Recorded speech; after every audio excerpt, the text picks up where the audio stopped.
again this evening as we continue with our journey through the book of Revelation, chapter 12. It is my hope, hopefully, that it's making sense and that it's going to be helpful.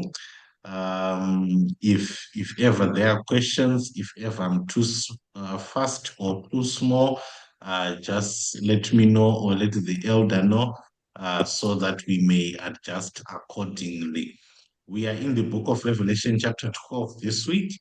God blessing. We are also going to closely look at it in our next session this week. We are simply understanding the structure of the prophecy in Revelation chapter 12 and the interpretation and the time and all that. Then we will learn more as God blesses. Yesterday, we looked at Revelation chapter 12, verses 1, 2, and 3, where we saw that in verse 1, in vision, John saw a wonder in heaven, and a woman appeared who was clothed with the sun, and the moon was under her feet, and upon her crown 12 stars. And we learned more thoroughly yesterday that the woman in Bible prophecy symbolizes the church,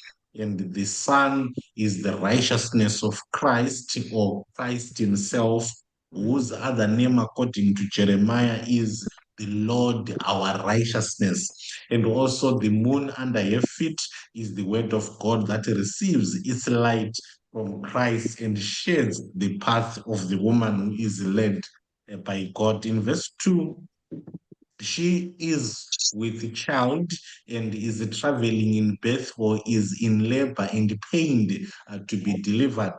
And we learned yesterday that this child is Christ, because in verse 5 it's clear we were given three things that can help us identify which child it is. Number one, it is a man child. Number two, he was to rule all nations with the rod of iron, which is exactly a fulfillment of the prophecy of Psalms chapter 2, when God prophesied of the time that he was going to beget his only son, and that the child was also caught up unto God.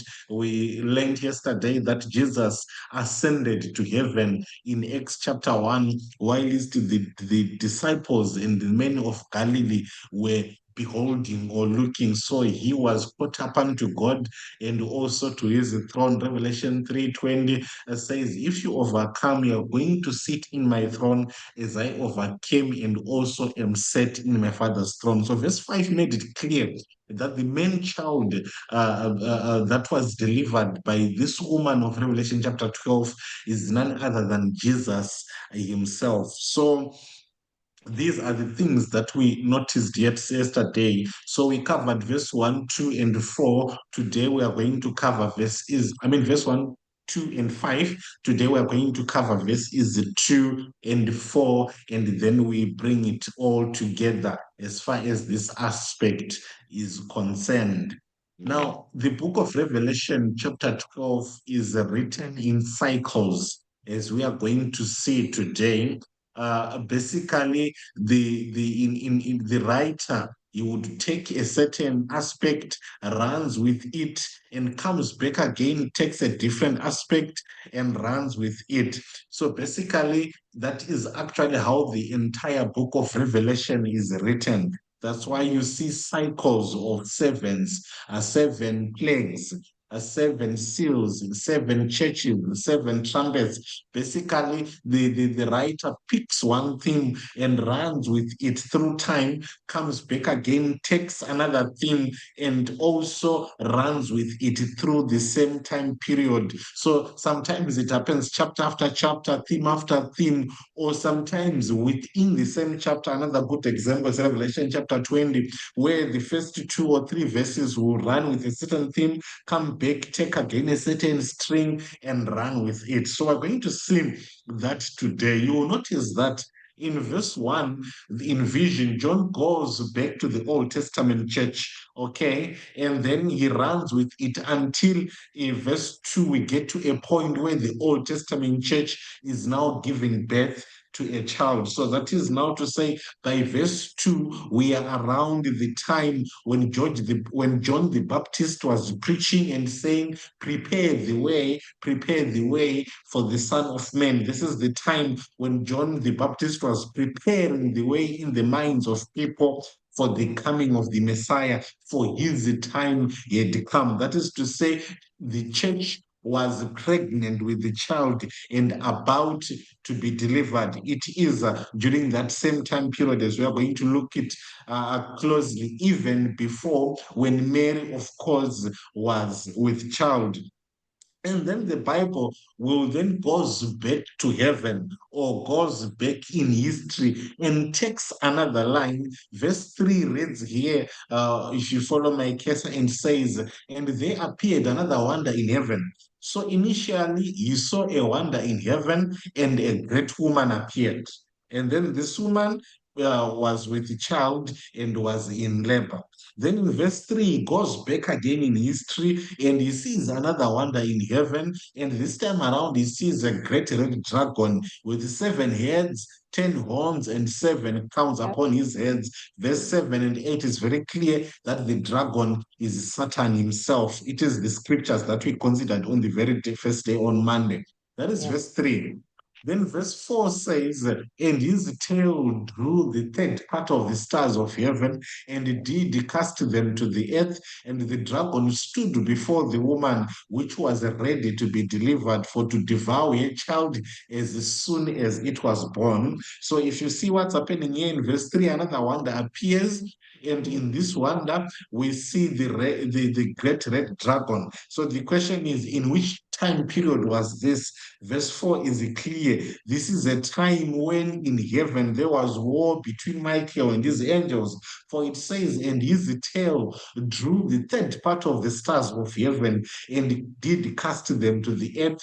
And the dragon stood before the woman which was ready to be delivered for to devour a child as soon as it was born. So the writer goes back to history before Adam was even created, when there was war in heaven, and a third part of the stars of heaven took the side of the devil. It says his tail drew a third part of the stars of heaven. Okay, so he goes back to history and he brings the whole story back to where he ended in verse 2. Now the dragon stood before the woman which was ready to be delivered. In other words, the dragon stood before the Old Testament church at a time when Jesus was about to be born. It says, therefore, to devour a child as soon as it was born. So, uh, a certain not something to note here in Revelation chapter 12 is basically this chapter is depicting the fact that during the same time period when a particular event is happening, there are two faces to it. There are two aspects to it. That is to say, what we see happening here on earth, and the other aspect is the heavenly. Okay, to say what happens here on earth is intertwined. Okay, if earthly events are intertwined with the heavenly events, it's only that we see what is on earth, but if the veil was removed, we would see what is happening behind the scenes as far as heavenward is concerned. So the Old Testament church is here. It's about to give birth to Christ. At the same time, when this is happening, we are given a picture that the dragon, okay, who withdrew a third star of angels in heaven, okay, was ready to devour the child the sooner he was born. So obviously, the whole heavenly universe was watching this as was happening, but we're only seeing what was on earth. So basically, Revelation chapter 12 brings the two aspects together. So it runs with two things, okay? The physical theme of what's happening here on earth, what we can see with our visual eyes, and the other theme that is happening behind the scenes. So it brings it to verse 4, where the writer had ended in verse 2, where the woman was in labor, ready to be delivered, but this time around brings another aspect, the aspect of the fact that the dragon or Satan was ready to kill the child before he was even born, or as soon as it was born. Sorry. Then verse 5 says, and she brought forth a man child who was to rule all nations with a rod of iron, and her child was caught up unto God and unto his throne. So, in other words, the plans of the devil to devour the child the sooner he was born, those plans did not succeed. Why? Because verse 5 is clear that the child was brought forth and the child was even caught up to unto God and to his throne. So his plans failed. So basically, this is how the book is written. I mean, the chapter is written, and also the entire book of Revelation. So you're going to see that after writing about the woman and the fact that she was in labor, the writer goes back to take up another story which was happening, which is to say there was a dragon in heaven who fought with the angels and of God, and of course managed to convince a third of them. And afterwards, he stood before the woman who was about to give birth. Now that the two stories are now married together, the one about the church here on earth and what is happening in heaven. And then when that happens, the story continues in verse 5 about this woman who gives birth. In verse 6, the woman goes to the wilderness. Verse 7, it goes back again to history, takes another theme, brings it back, and then marries everything together in verses 13 and 14, as we shall see. So basically, that's how the book is written. Now let's consider verses 3 and 4. Verses 3 says, and there appeared another wonder in heaven, and behold, a great red dragon having 7 heads and 10 horns and 7 crowns upon his heads, and his tail drew the third part of the stars of heaven and did cast them to the earth. And the dragon stood before the woman, which was ready to be delivered and for to devour a child as soon as it was born. What does it mean that his tail drew the third part of the stars of heaven? We know that the stars symbolize angels because we looked at that closely yesterday. So basically, his tail drew a third part or a third of the angels in heaven. That's why we now have demons or fallen angels. These were once angels that excelled in glory and strength, like all the holy angels, but they were convinced by the devil to take his side. Now they are demons here on earth. So that part is clear, but the question is, what does it mean that his tail drew the third part of the stars of heaven? Does it mean that the devil has got a long a tail that he uses? Not really. This is prophecy. The same way we had to interpret what the stars mean is the same way we have to interpret what it means when it says his tail drew the third part of the stars of heaven. For that, we are going to consider Isaiah chapter 9 and verse is 15. It says, the ancient and honorable, he is the head, and the prophet that teacheth lies, he is the tail. So we know that in the Bible, the tail refers to the prophet that teaches lies. That is the tail. So when it says his tail drew a third part of the stars in heaven, it means that he actually taught the angels lies. He deceived them. That's how he won them over.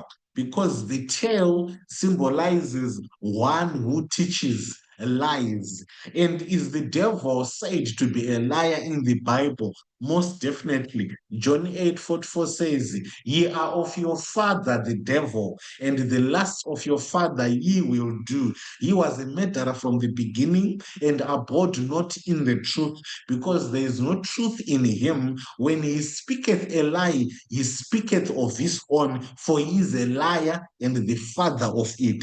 So the Bible says the devil is a liar, and he also is the father of liars, or the father of lies. So that is how he drew a third part of the stars in heaven. Basically, he lied to them, he deceived them, just like he is currently doing in the world. He is lying to the whole world and deceiving the whole world, so that they may took his side and forsake God. So that's how he drew a third of the angels. Now they are demons. So reading up to the last part of verse 4, it says, And his tail drew the third part of the stars of heaven, and did cast them to the earth. And the dragon stood before the woman, which was ready to be delivered, for to devour a child soon as it was born. When exactly did this happen? This is a popular story that we all know together. In Matthew chapter 2, we read of the circumstances surrounding the birth of Jesus and King Herod of the Roman Empire. Verse 18 says, And when they were departed, behold, the angel of the Lord appeared to Joseph in a dream, saying, Arise and take the young child and his mother. I remember this is when the wise men from the east had come. Okay, so when they departed, it says the angel appeared to Joseph in a dream and says, Arise and take the young child and his mother and flee into Egypt. Be thou there until I bring thee word, for Herod will seek the young child to destroy him. Verse 14, when he arose, he took the young child and his mother by night and departed into Egypt, and was there until the death of Herod, that it might be fulfilled, which was spoken of the Lord by the prophet, saying, Out of Egypt have I called my son. So basically, in short, these are the circumstances with which Jesus was born. Actually, Herod had to even issue a decree to say, May all children who are 1 or 2 years and younger be killed. Why? For the dragon sought to devour the child the sooner he was born. But as we know that all these efforts to kill Jesus did not succeed. So now we know that that is how the dragon stood before the woman, and so that he may devour the child the sooner he was born. So another lesson, which is very obvious, is the fact that though the prophecy said the dragon will stand before the church and try to devour the child, the dragon does not come himself personally, but he uses his agents, which could be human beings, which could be institutions that are used by the devil to fulfill his purposes. In this particular instance, the Roman Empire was used, and particularly the King Herod was used to try and devour the child the sooner he was born. And the verse continues in verse 5 and says, And she brought forth a man child who was to rule all nations with a rod of iron, and her child was caught up unto God and unto his throne. We closely looked at this particular verse yesterday, so we will not look into it today. But safe to say, I think you can now trace slowly how we are moving from prophecy from verses 1 to verse 5, and how we are interpreting the prophecy.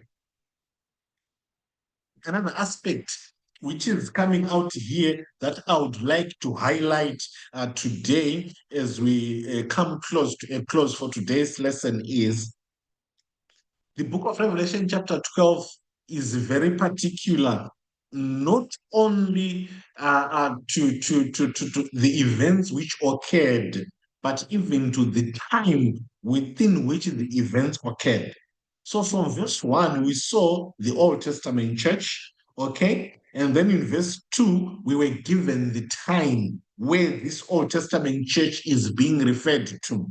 Why? Because verse 2 says the woman was with child and in pain of labor. So we were given exactly the time to say, no, this is a time period when Jesus was about to arrive, when Jesus was about to be brought forth. Okay, so this is exactly the time where we were.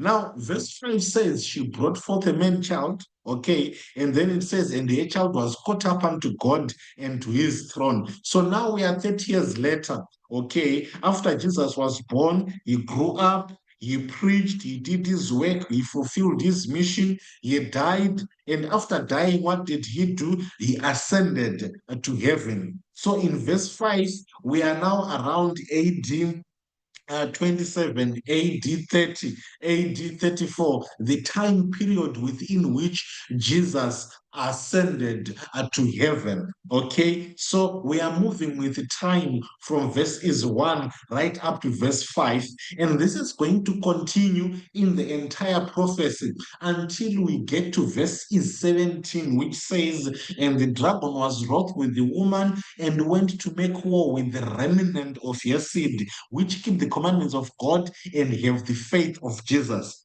So, in other words, the book of Revelation, chapter 12, moves with this woman or with this church from the time of the Old Testament right up to the time of the end or up to the time of the remnant. So, between verse 1 and verse 17, we are going to see how the church moved from generation to generation. Why am I saying we're going to see how the church moved from generation to generation? I want you to look at verse 6. Verse 6 says, and the woman fled into the wilderness, where she had a place prepared of God, that she should feed her there 1,203 days. So, two things, all right? The first thing being, we know that this the time when the woman fled into the wilderness is, of course, the time of the dark ages. Okay, so it is as if we jumped from the ascension of Jesus in AD 31, that is in verse 5. Now in verse 6, we are already in the Dark Ages in 538 AD. Not exactly.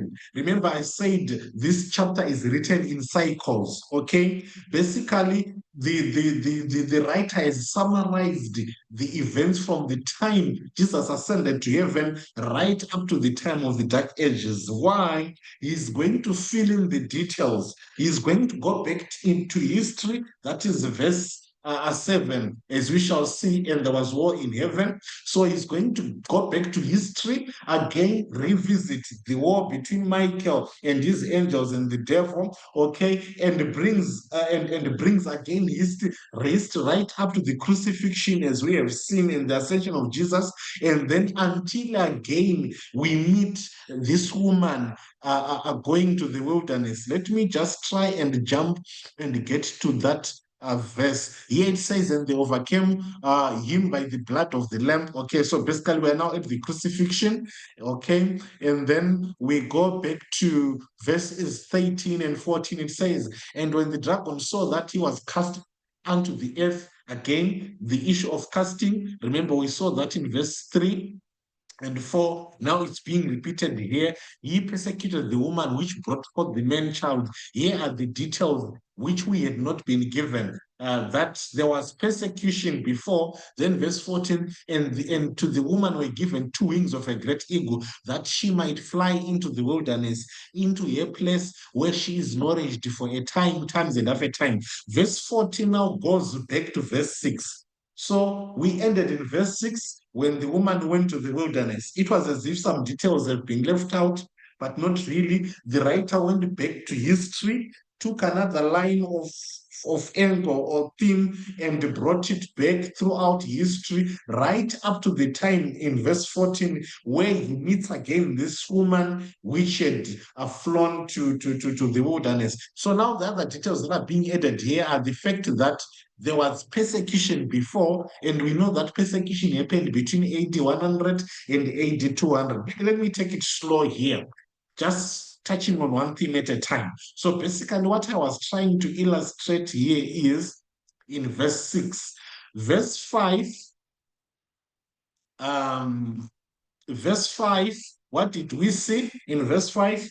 We're in AD 31, where Jesus ascends, okay, to heaven. That is where we end in verse 5. Basically, verse 5 covers the period from the birth of Jesus, his entire life, right up to the time in AD 31, where he ascends to heaven. And then verse 6 gives us a view of the woman in during the time of the Dark Ages, okay? But what happened before the Dark Ages is going to, those details are going to be filled in when he takes another theme, okay? The heavenly aspect of what's happening or behind the veil. And we saw that being done in verses 13 and 14. So basically, we are noticing that the entire chapter is very particular, even to the time when those things were fulfilled.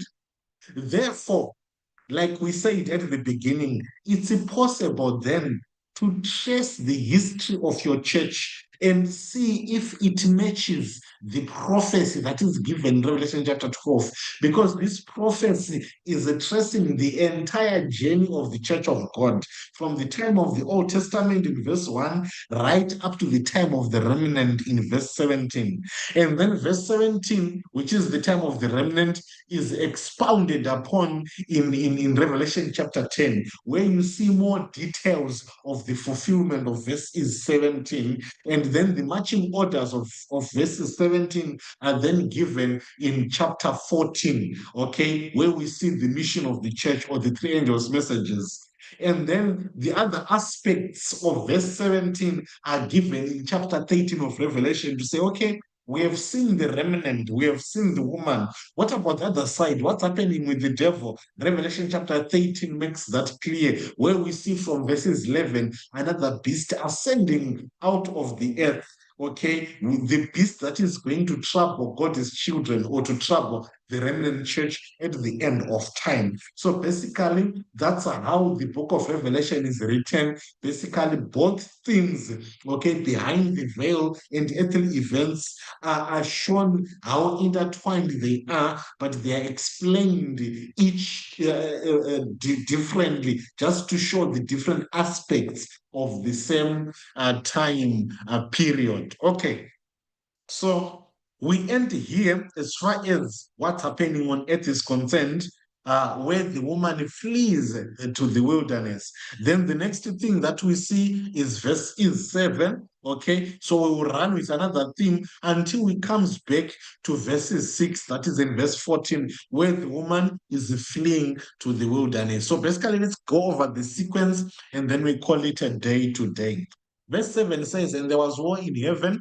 Michael and his angels fought against the dragon, and the dragon fought and his angels and prevailed not, neither was their place found anymore in heaven. Verse 9, and the great dragon was cast out, that old serpent called the devil and Satan, which deceived the whole world. He was cast out into the earth, and his angels were cast out with him. So something interesting here is in verse 2, we saw his tail, okay? His tail drawing out a third part of the stars. All right. Now we are going back again to the same events, but some new details, a different angle, some aspects are being added here. We are going to look closely into this tomorrow, where we are going to see how this casting took place in two different aspects. But today, I just want you to see the structure. And also, let me throw in something here.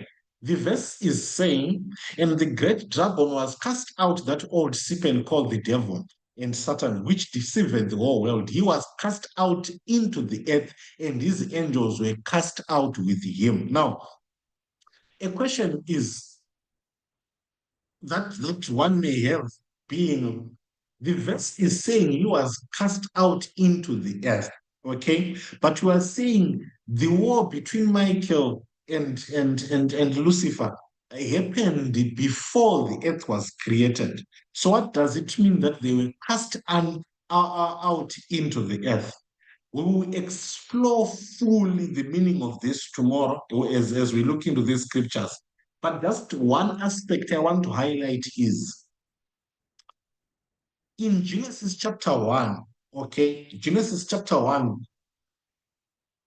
the Bible saying, in the beginning, God created heaven and earth, and the earth was without form and void, and the Spirit of God hovered upon the face of the deep. Okay, then it goes on the entire chapter to explain the creation week.